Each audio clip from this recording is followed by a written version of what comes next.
Have you ever felt that your sales professional doesn't have your best interests at heart?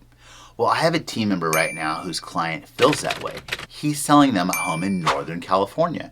But first they have to sell their home that's in a park in Southern California, and they have a representative there that is not a licensed realtor. That person is a licensed corporation. Now, the problem is the buyer is not performing in the timeline that the seller expected them to perform in. So they want to cancel and move to a different buyer. Well, their representative said they can't do that. They don't have a way to cancel. So they asked us to contact their representative, and we did. And we said, hey, is there any way for them to cancel? And he said, no. Our 2-page purchase agreement just has an estimated time to close, not an actual time to close, and there's no clause in there that lets the seller cancel.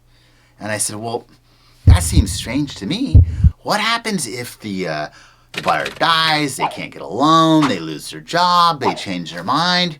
And he said, well, in my 38 years of doing these sales and 2,700 transactions, I've never had a deal not go through because I only deal with professionals.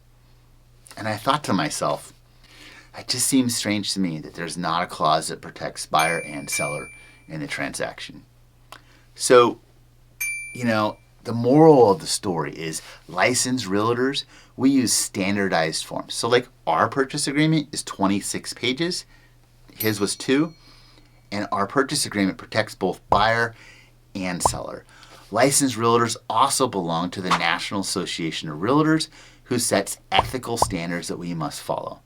So I would strongly suggest everyone use a licensed realtor to protect yourself.